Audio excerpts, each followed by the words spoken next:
Hi everyone, I'm Sarina Fazan, and thank you so much for joining us for this episode of On the Record. You know, I love this show, and I love this show so much because you hear about inspiring stories and stories that can change your life and improve your life. And that's why I am so thrilled to have you both here. Dave Duquette, a financial advisor who I have known for a long time. Thank you so much, Dave, for being here. I appreciate having me. Oh yeah, I mean, and you're a familiar face on the show. So Yes. You've been on several times for a variety of topics. And Scott Upright, who I'm just meeting for the first time today. So nice to meet you, Scott. Nice to meet you as well. A dentist, but now an entrepreneur.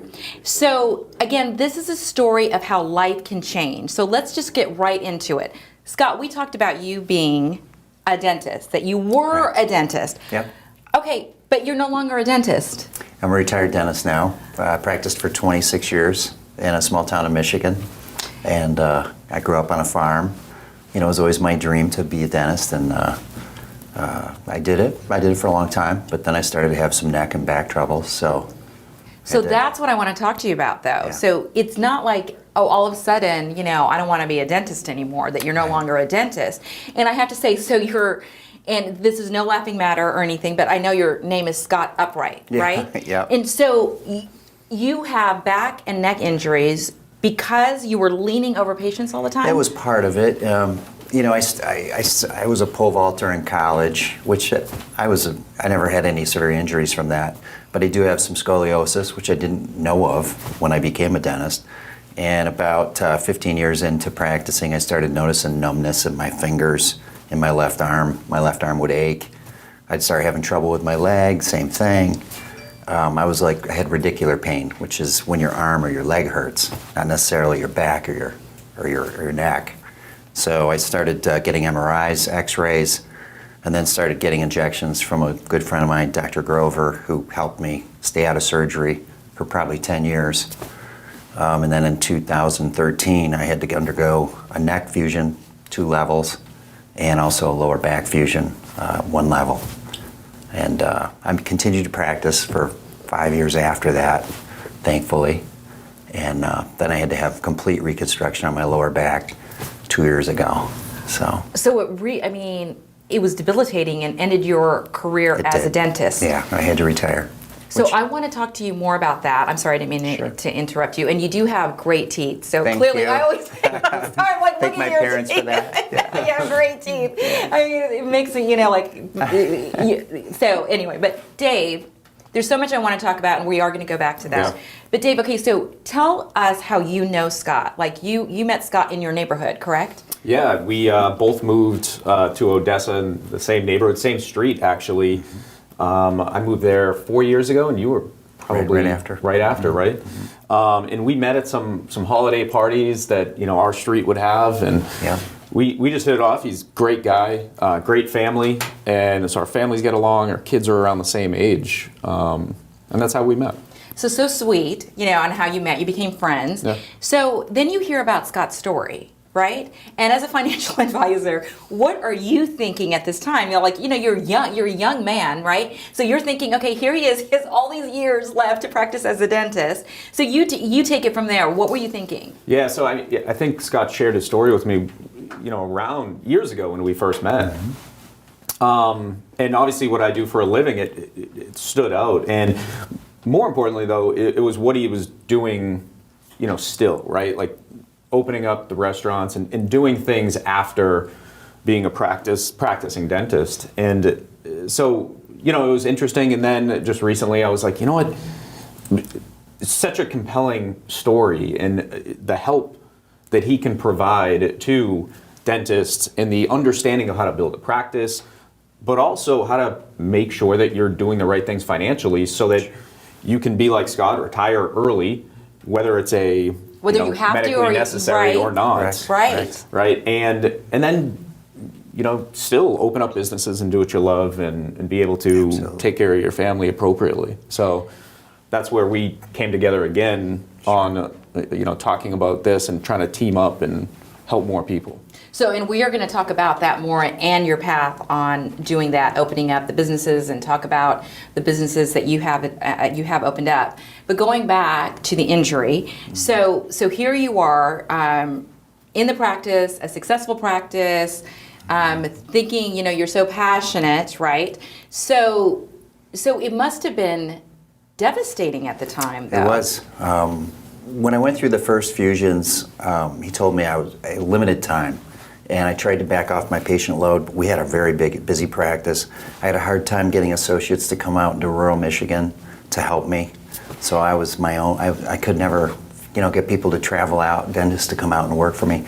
We had some, but I was pretty much the main dentist there. So I tired my back out.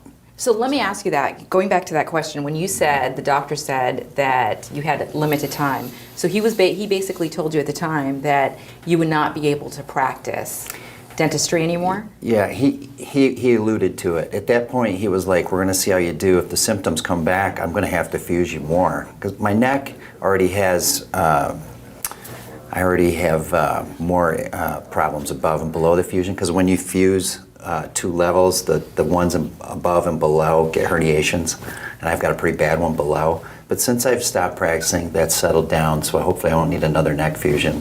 But the lower back, I'm going to need more. It's just a matter of when. Bless your heart. Bless your heart. So at this time, though, so you're thinking, all right, I went, to all these years of school to become a dentist. Believe me, Dave knows I come from a family of physicians, and so I know my niece and nephews are also studying to be doctors or dentists. So I know it's a lot, right? So you're getting this information from your doctor. What are you thinking though at the time, Scott? Are you thinking, okay, I need to reinvent myself, or what are you thinking? I didn't do it that way. I was really fortunate. I had a really good advisor, similar to what Dave does, so I saved early. I was very committed to filling out my 401k, it was Safe Harbor. So I had the ability to take some time off, plus my wife is a pharmaceutical rep, so she did well. So I took a year off to really decide what my next thing was, because I just had to let my back rest. And just bending over, So I had to just kind of settle down, and then I met Doug and Trey, who do Grain and Berry franchises. I believed in the product. I love the food and the delivery that we do. So I bought into that, and I opened 2 of those. And I don't have to bend over. I can work from afar. I have really beautiful people that work for me that do the heavy lifting. So. And changed my life. And I want to talk about that after the break, about the businesses you started and the entrepreneurial spirit. But speaking on that note, Dave, so Scott was living in Michigan at the time, so of course you guys did not know each other, but he did mention his financial advisor. Yeah. And I know with financial advisors you're limited on the advice you can give, especially on a show. And I understand that because of compliance. You can't talk specifically to people. Yes, we've been through that before, and and I understand. That's why we have strict compliance rules. But what Scott was talking about preparing at a young age, isn't this what you preach as well? Absolutely. There's just fundamental steps you need to take to put yourself in the position that Scott did, right? So being able to retire early, being able to open up businesses and take advantage of those opportunities comes from discipline and great habits, right? So, like Scott said, saving at a very high level. That's, what we preach, saving, 20% of your gross income, ideally. Keeping the vast majority of that liquid, so accessible to you, so you can take advantage of opportunities. Having great emergency funds, because life will throw curveballs, as we all know with COVID and everything we've been through in the past year and everything, Scott's been through in his practice. So making sure you have the correct emergency funds. And not only that, making sure you have income protection, disability insurance, in case you get sick or injured and you can't work. If you don't have what we call paycheck insurance often, then that could be detrimental to your situation. So those fundamentals of protecting your income, the ground you've taken already, and then saving at an incredibly high level, that opens up all the opportunities for investments, whether they be in business or traditional. All right, so no pun intended, but this is priceless advice, right? So let me ask you though. So some, and still fortunate that, believe me, you're a dentist, right? And you're a financial advisor. Some people at home, might be thinking, oh my gosh, but I barely make enough money at this point to make ends meet. Like, and especially right now with this unprecedented crisis that we're going through. Yeah. So how do people, and I know you can't maybe talk specifically, but if you feel like you're not even making enough to make ends meet, what do you do? I mean, it's tough, right? There's certain circumstances, of course, if you lost your job during COVID, that is a difficult time frame. But if you were saving appropriately beforehand and you had that emergency fund, that will allow you some freedom, or at least reduce the stress that you're feeling when things change. Now, if you're not making enough, you gotta, nowadays, people can find a lot of different side gigs and do things to make extra money. And secondarily, most of the time that I come across people, they think they can't save, they really can. There's a lot of leftover money that they're not really thinking about. Because it's there, it's pretty easy to spend it. Right? Right. So you got to create that systematic approach. Like getting that extra Starbucks coffee, or Dunkin' Donuts, or Buddy Brew. Whatever that may be, right? Whatever that. Well, and it's sometimes not about, budgeting to that degree. It's about working on priorities. So, I think I compare budgeting, especially like, just don't buy that coffee and you'll be financially successful. That doesn't work because people. Listen, I have mine right here. Right? Compliments of CP Communications and Red House Streaming. Absolutely. Right? So people are going to drink their coffee. I compare that to, fad diets. Right? So there's all of those times. Just don't eat bread. Well, then what happens when you go to that Italian restaurant and you can't eat the pasta, right? You can't eat the bread. That's probably not going to be a lasting habit that's, going to create success. So we really focus on creating a spending plan. We want to identify how much money you have to blow every month. Right? That is more of a freeing piece of information in saying, okay, I know I can spend this and not feel guilty about doing it. Right? Because that's what we've created with this budgeting and just make sure you're not spending any money. People work very hard for the money that they make. So enjoy it. But as long as you're doing the correct things prior to that, right? Protect your income, save 20% of your income. So whatever that income is, try to save 20% of it. Ideally. Right? If you're doing those two things and you're focusing on those fundamentals, blow the rest of the money that comes in. Have fun, enjoy it, right?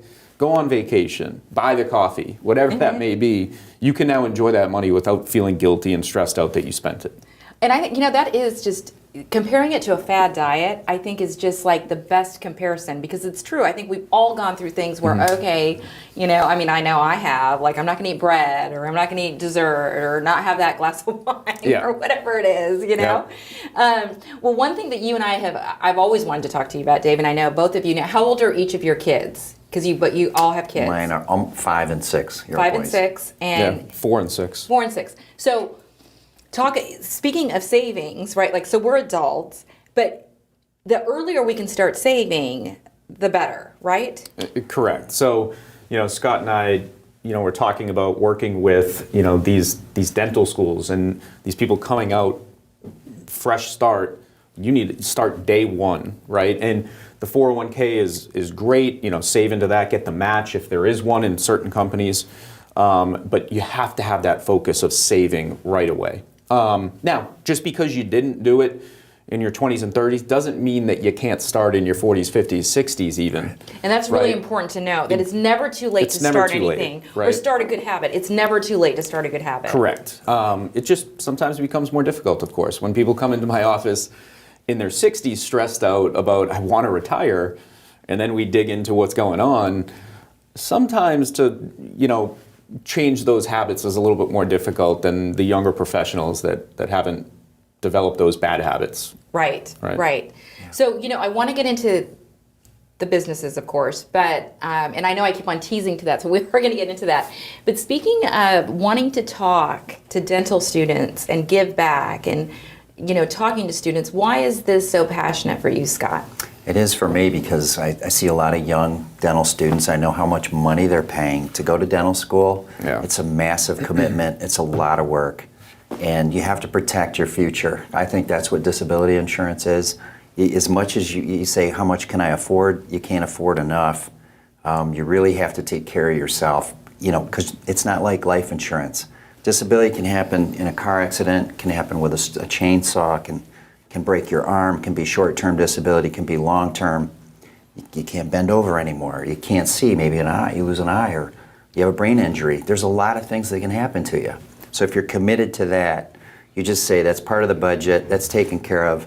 God forbid, if anything happens to me, that's there to keep my mortgage going, maybe my car payment, and to help us just keep moving as a family. So thank goodness you had it. Yeah. Oh my gosh. So Dave, so that's another thing. So when you budget, and so that's what you want to tell these young students too, is, It's part of it. Yeah. Part of it. And if you're an entrepreneur, if you have your own business, you can buy insurance, the Absolutely. disability insurance. Yeah, so that, like when you're looking at the priorities of your financial life, protecting your income should be the first priority. Because if your income goes away, Your life. nothing else standards. really Still matters. have to live. You Yeah. can't, you obviously can't, get all of those goals that you want to accomplish done, right? Right. You can't pay that mortgage, so you have to protect your income, right? We buy auto insurance, right? But it's Yes. because we're forced to, right? Right. But we're No. not forced to buy disability insurance in our country, unfortunately. It's kind of an odd concept. We have to protect that $30,000, $40,000, $50,000 car, whatever it may be, right? But our income that's generating, in many cases, six figures plus, we don't have to protect that if we don't want to. That is such an interesting point, because we are forced to get like auto insurance or certain insurances. If you own a home, you have to get homeowners insurance. You have to do all, but you aren't forced to get the disability insurance. So if someone is seeking disability insurance, where should they go, or who do they talk to try to find out? So it the depends best? on your occupation, but I do a lot of this for my clients, especially in the medical field. There's medical specialty language inside of these contracts, so you got to understand that. And you want to work with someone who can have access to all of the different companies and figure out what has the best language in the contract. Because disability insurance is simply that. It's a contract that will pay you if something happens. So many of the contracts, unfortunately, with the associations or the group policies with some of the big hospitals have a lot of exclusions in them that will not pay if you have any pre-existing conditions and things like that. So you have to know what you're actually paying for. So you want to work with a professional that understands that. It's great advice. And Scott, what you just said, what you were talking about honestly, I'm still thinking about it when you said an accident or something can happen where, like losing an eye, or God forbid getting into a car accident or something that could really chronic back problems. Back problems. And I got them both, but it's the pain is just, I can't explain to you what the pain is. And so when you go to work, you love your job, but then you go and you feel the pain every day, and you're just like, you don't know how much more you can take at some point. So you have to bow out, and hopefully if you have another option, I didn't want to just end. When I retired with dentistry, I thought I still had something else I could do outside of dentistry, where I'm not bending over and actually working in people's mouths. So, that's where I went. And I was fortunately, I had the ability to be able to have some time to do that. Yeah, you talked about that, being able to take that year off. Well, we're going to go to a break at this point, and then when we come back, I want to talk about reinventing yourself, because now you're an entrepreneur. Not that you weren't an entrepreneur before, but an entrepreneur in a completely different field than you would imagine. Okay, so we'll be right back. I'm Sarina Fazan, and like most people, my skin is a priority. When you look good, you feel good. That's why I turned to South Tampa Dermatology, a full-service medical and cosmetic dermatology practice. Dr. Flynn and her dream team offer the products, services, and procedures I need to keep my skin healthy so I can perform at my very best, and they can do the very same thing for you. It's affordable, and your confidence is priceless. Just head to stderm.com or call 813-872-9551 to make an appointment. Hey everyone, welcome back to On the Record. All right, during the commercial break, we were talking about something. We're going to get to the entrepreneurship. But Scott, you were talking with Lowell Beckner, the general manager, who also, he always gets so like, do you always have to bring me in? Yes, I do, because I'm a huge fan. But talk to me about the fusions, and you said you went to Vail, Colorado. Yeah, Dr. Kornman. Yeah, so tell, and the statistics. He just told me, he said he does more dentists than he does NFL football players, which I found very interesting with the neck fusions. So it's a common theme with dentists. Well, I mean, sadly, that's so interesting. So because you're bending over so much, and wow.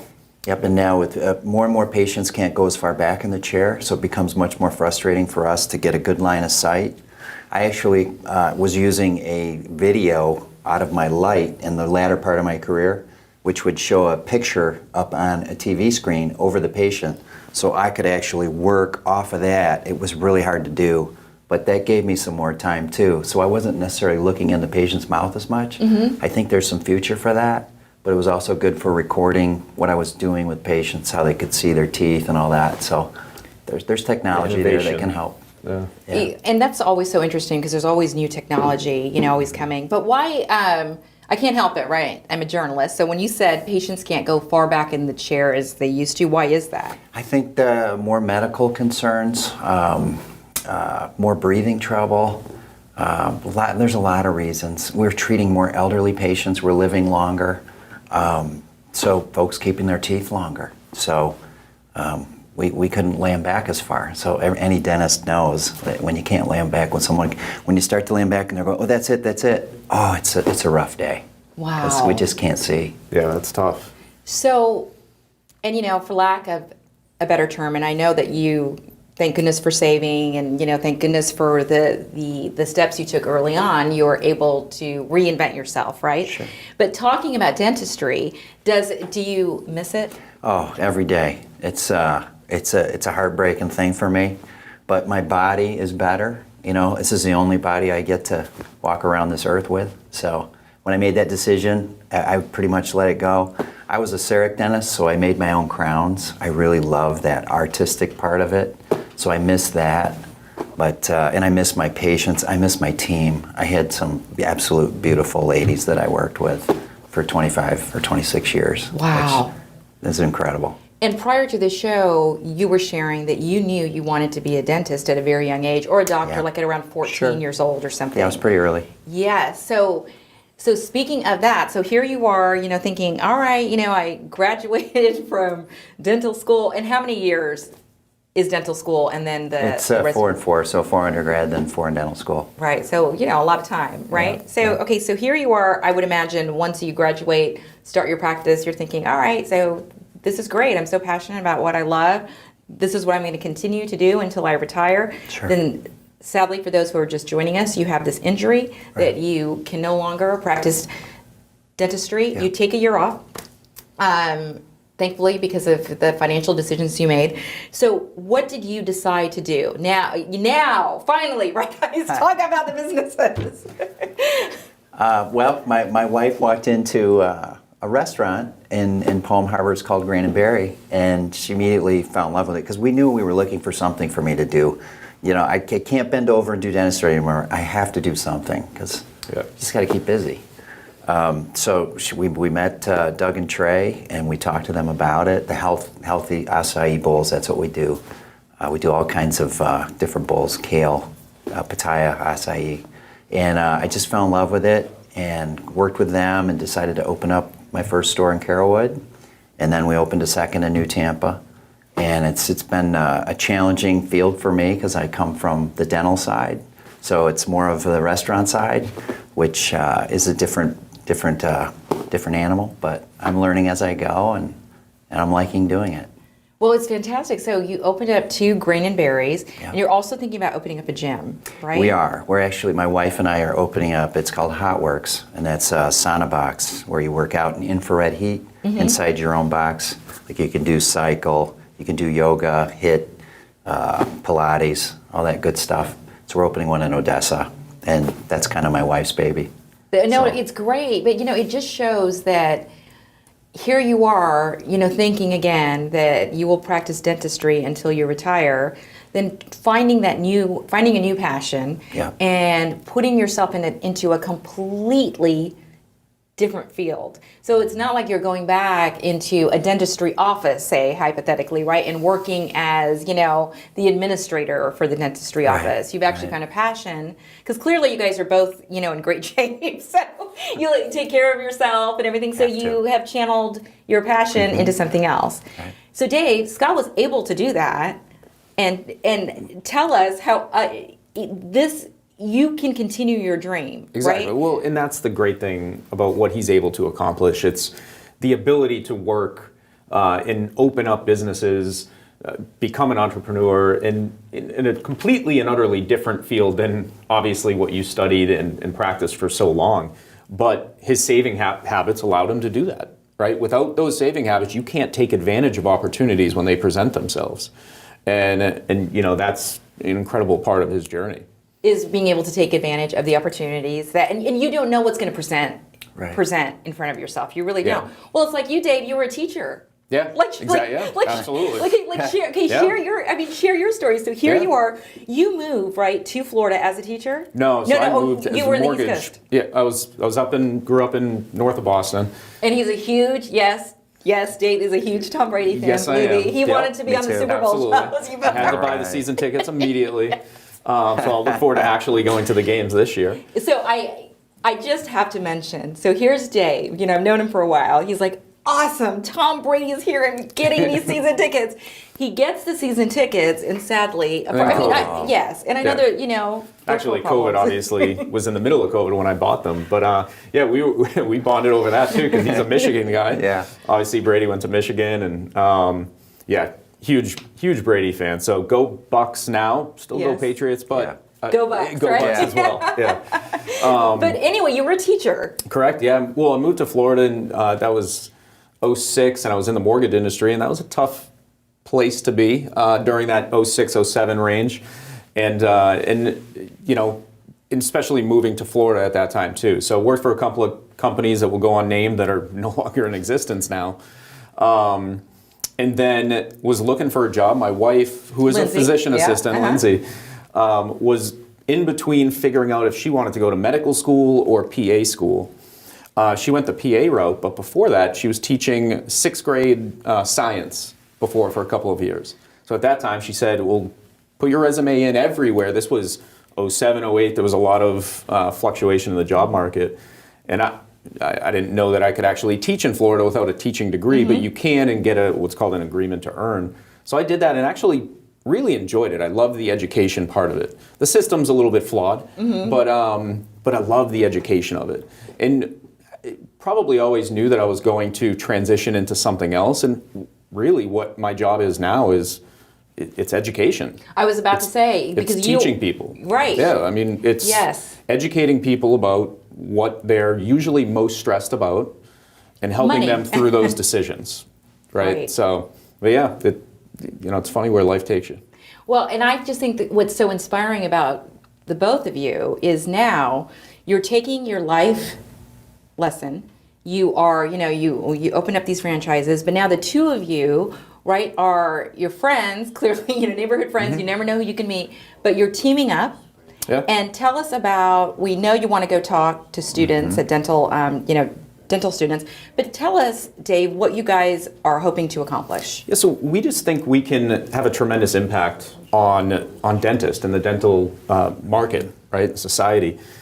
Just obviously with Scott's knowledge of building an incredibly successful practice, right, working 3 days a week, having a place obviously in Michigan, but having a place in Florida, being able to travel and enjoy life. very successful in a rural area too. That knowledge is tremendous. And so many of my younger clients in the dental market might be working for somebody right now, but want to either buy in as a partner or open up their own business. So Scott's knowledge on that is tremendous. And his story about making sure that you're setting yourself up financially is obviously what I do, but Scott's lived it. Right. So we decided to say, hey, let's team up and try to really, bring this and help as many people as possible. That's for sure. It's so true. And that is your nature, to help people. I mean, you're volunteering and everything. I mean, every time I'm turning around, you're like, oh, I'm volunteering at this, I'm volunteering at that. No, but that's so great. But I think this even goes beyond just dentistry, right? Like, I know that's where you guys are going to focus because that is your profession. That's what you did for so long.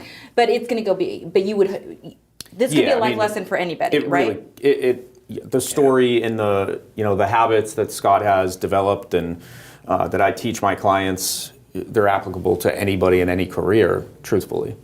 So yes. That's great. So what is the next step? So what is the next step? Thank you for being on the record. So you guys are on the record talking about the next steps that you want to do, but what are the next steps? Are you asking people to reach out to you? Are you asking dental schools to come and speak, or dental students, or? Yeah, so obviously anybody watching that has questions like that, or that that wants us to kind of tell Scott's story and show them how to plan. We'd love to speak to groups, get in front of people in the dental community, and just teach them how we can help them. Absolutely. Amazing. Yeah. Absolutely. It's our mission. I would say 100%.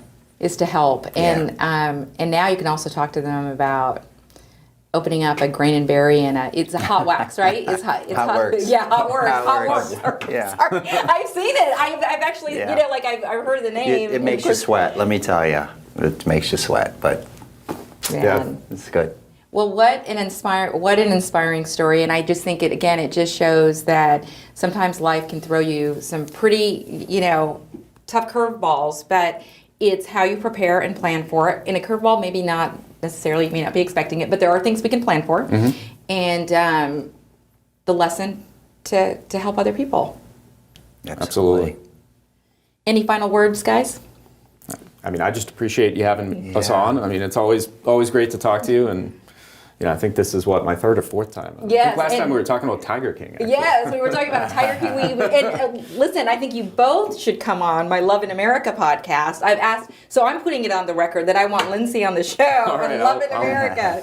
I'll see what I can do to get Lindsay on. Yeah, that would be great. And Scott, what's your wife's name? Debbie. Debbie. All right. So Debbie, you're hearing it too. All right. Here too. Maybe you both can come back and we can talk about. That'd be awesome. I always tell the guys here my love. So it's on the record, but then I have many subcategories, right? And my favorite is love, because I am in love with love. So yeah. So Lindsay, listen, you got to come on. Debbie, you too. Guys, thanks so much for joining us. And please share this podcast. You can follow me on all my social media platforms, YouTube, Facebook, Instagram, Twitter, LinkedIn. I'm everywhere. And if you have an idea for a podcast, I would encourage you to reach out to us here at CP Communications and Red House Streaming. I mean, Dave reached out to me about this inspirational story. I mean, every single week. And we like taking your ideas and bringing them to you. So thanks so much for watching and your support.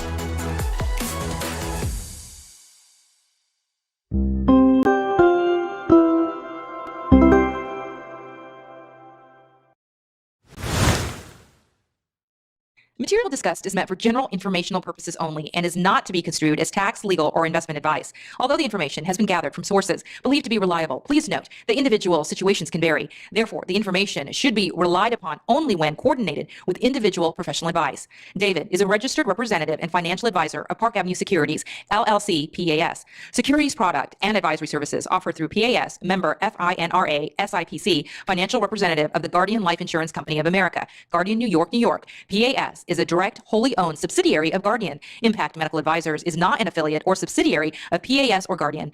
California Insurance License number 09J44650, 2020 105290, expiration 7/22. This podcast is for informational purposes only. On the Record and other guests are not affiliated with or endorsed by PAS, Guardian, or Impact Medical Advisors, and opinions stated are their own. 2021-120309, expiration 5/23.